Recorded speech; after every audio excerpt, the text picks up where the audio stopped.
Mental health is something that is very important in my life, and I feel like it should be important in your life as well, because there is no health without mental health.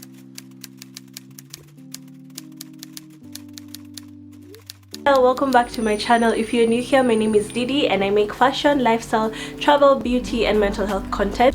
So mental health is something that is very important in my life, and I feel like it should be important in your life as well, because there is no health without mental health. I'm sure you've heard that quote before. So this week's video is a sit down video, and I'm going to be sharing with you 10 things, and I'm going to be sharing with you 10 things that I feel like you should develop or you should have whenever you are struggling with a mental illness, or if you are just interested in being the best version of yourself and being into your wellness and your self-care. So number one, and I think it's quite obvious, is that you need to develop a routine in your life, be it a morning routine or an evening routine or even an afternoon routine. It all depends on how much time you have and what you want to do in that time that you have. So for me, I feel like having a morning routine is something that I'm cultivating more of.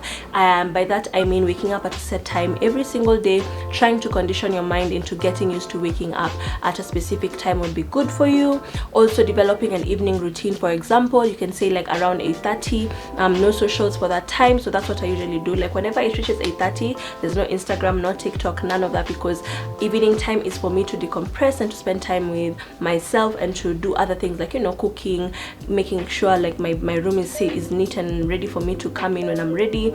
And I feel like that usually just gives you some time away from having the hustle and bustle of the day. So yeah. Number two is do not be afraid to ask for help. Now this is a habit that I feel like it takes a lot of time for someone to get accustomed to it, because sometimes you might be so used to doing things by yourself, you're so used to being the main character in your story. Here you are, you're a content creator, for example, then here you are, you're a community manager, then here you are, you're still the editor and filmer, then here you are still like a content creator. Like there's a lot of things that you can do at a go, and I feel like sometimes it's very important to seek help. So if you're feeling like things are overwhelming for you, don't be afraid to ask for help. I do that all the time. Whenever I'm swamped with stuff, I just start crying or I start feeling like I'm not done enough, I usually just go ask my sister, "Hi Steph, I'm struggling here and here. Do you mind helping me with this? Do you mind teaching me how you do this? Do you mind telling me how you've been able to handle all the pressure that I've been seeing you're under, but it looks like it doesn't affect you?" So for me, I'm very blessed and glad that I have like older siblings who have gone through life before me. So whenever I have a challenge, I won't be afraid to call my sister Rudy, or call Marcella, or call Stephanie, or call my brother. You know, there's always someone who is able to give me some advice and to be able to help me whenever I need help. Number three, I think, is let your friends or family know how you want to be helped, because someone can do so much. Let's say you're feeling bad, you're not in the right headspace, and here your mom is coming to, you know, give you some warm water. She's here trying to get you to eat food. She's here trying to tell you maybe go outside and take a walk, but that's not how you want to be helped. You know, some people like being talked to, other people like to be given some space, other people like when a whole community is involved in trying to help them get better. So it's very essential for you to let your people know how you want them to help you. So for me, I never shy away. I'm always like, okay, right now all I need is a hug. Right now all I need is to cuddle. And even if my sister doesn't like cuddling, she gonna do it for me, you know. So that's something I'm very grateful for, and I know that it's a step to help you get better, because whenever someone helps you the way you want to be helped, it's always going to be like constructive. I've also had this saying that goes, love me how I want to be loved. You understand? So don't feel the pressure of, oh, you know, if you tell someone you want this and this, maybe they're gonna feel a certain way. Just be open and let them know how you want to be helped, and that is going to really change your life. The fourth habit I feel like you need to develop I think is very important, is that you should talk about what you go through, so that friends and family can be able to help you. It's kind of similar to what I've just explained, but this is just a little bit different, because when you talk about what you go through, someone is able to put themselves in your shoes. Someone is able to put themselves in your shoes, because now they have a better understanding. Because, you know, they might want to help, but, you know, sometimes you are just not in the mood to talk. Sometimes you don't know how to express yourself. So whenever you are in that space where like things are not going well for you, just talk about what you go through, talk about what is in your mind. You know, maybe someone will be able to understand, okay, why is she just talking about fear? Is it that you need me to help you with doing this certain thing? Is it that you want me to hold your hand and pray with you because you're feeling anxious, or you're feeling like something isn't going right for you? I feel like that's very, very important. 5, and the mother of all of the points, I think is very important, is make sure to eat a balanced diet. Make sure you eat well as well. So don't skip your lunch, don't skip brekkie, don't skip dinner, because I know sometimes when someone is going through depression or a depressive state, sometimes you really detach yourself from food because it doesn't even bring you don't even have the energy to eat. You just feel like meh, you know. So sometimes so for you to be able to have good mental health, it's very, very important to look at what you're eating, because some foods are very, very important in building your cognitive thinking and everything. For example, like fish oils, greens, white meat, they all have different ways of helping your mind and helping your brain capacity. So make sure you eat a well and balanced diet, because it's never really that boring. You know, sometimes you might feel like having sweet potatoes and tea in the morning, it might seem like it's not nice, but it's very, very important for building your cognitive health. All right, next habit I feel like I'm going to be shooting at myself is do not sleep too much. Now, sleep is important. Make sure you get your 6 hours, 7 hours, or 8 hours of sleep, depending on how your schedule is and depending on how you get rested. But for me, I feel like my cutoff is usually 7 to almost 8 hours of sleep.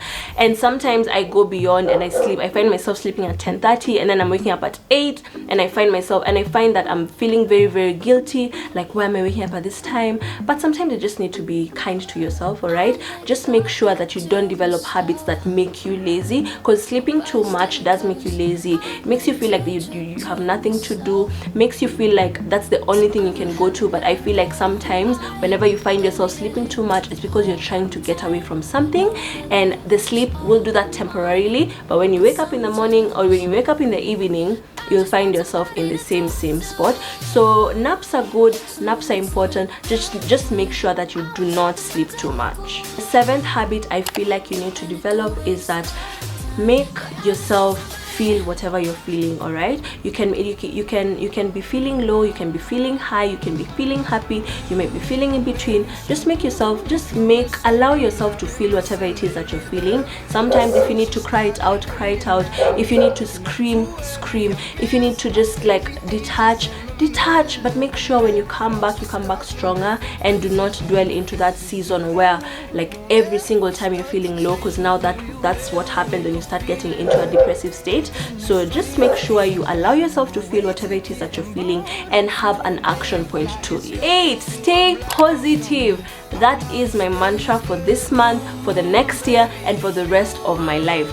Make sure you stay positive. All right, now that's a habit that sometimes it can take a lot of time to get there, because if you're used to like just being negative, sometimes it might take you a longer time to welcome yourself into good things. So just take it easy. Make sure that at the end of the day, look into the other side. All right, so if you're feeling like you've had a bad time, there's always that small thing that happened that was good. So make sure you focus your energy into that little thing, focus your energy into the good things that are happening in your life, and condition your mind into staying positive. And if you have a challenge with that, you can start by reading books that talk about these things, talk about positivity and staying in a positive mind state, which helps you have a better outlook to life and helps you even have a better outlook to your future. 9 is control your thoughts.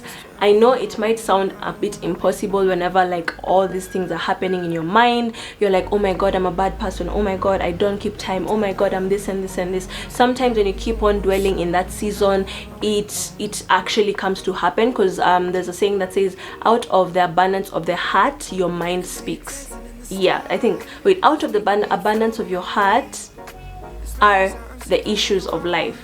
Yeah, something like that. Just try and condition your mind and control your thoughts. If you find yourself thinking about, maybe if I wasn't here, everyone would be in a better place, condition yourself immediately. You're like, oh my god, that's not good, why am I thinking like that? Try and change that narrative and look into something else. So whenever, for instance, like I remember when I was struggling earlier in July, I was just in bed and I'm like, is it even worth it? Am I okay? Like, does it even matter what I do? Do people even care about my content? Do people even watch? Do people even engage with me? Those things used to bring such heaviness to me, and I just started conditioning my mind, and I'm like, you know what, it's okay, so long as I've done what I've done in the right mind state, in the arena to like help someone in the future, and in the same way to make sure that my content isn't like seasonal.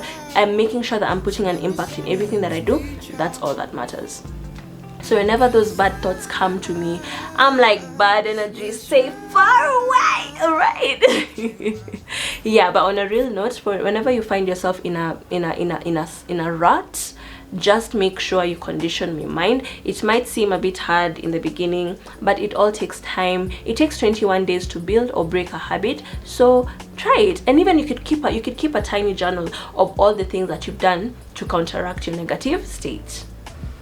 The last habit I think you need to develop, and the last habit that has been my mantra and my go-to, is to form a relationship with your maker. That means giving more time into your spirituality, whatever spirituality means to you. For me, it's connecting with my Father, and that happens whenever I pray, or whenever I'm reading the verse, or whenever I'm reading the Bible, or if I'm like putting myself into a season of worship. That usually helps me a lot, because I find myself finding answers in the Bible. I'm like, oh, so there was this part where David was also depressed and he prayed about it and he sang songs and he came out of that season. So sometimes just build that relationship with your spirituality, with God the Father above, and you'll be able to see changes in your life. I am so sorry for the noise that's happening in the back, but those are the 10 things that I feel like, those are the 10 habits I feel like have been able to make me where I am today, and I'm imparting them over to you so that you can be able to make a difference in your life. All right, so if you have any more questions or any other video ideas or topics that you'd like me to cover in the arena of mental health, do not feel afraid to DM me on Instagram. Don't be ashamed. If posting them on YouTube might be a bit hard for you, just DM me on Instagram. I'm gonna leave my link on the screen so that you guys can be able to check it out. Now, thank you so much for watching this video. If you enjoyed it, if you learned something, don't forget to give this video a like. Don't forget to leave a comment on what you loved about this video, or on a tip that you feel like maybe someone can be able to learn from, some of the habits that you are doing to be able to help yourself come out of a mental situation.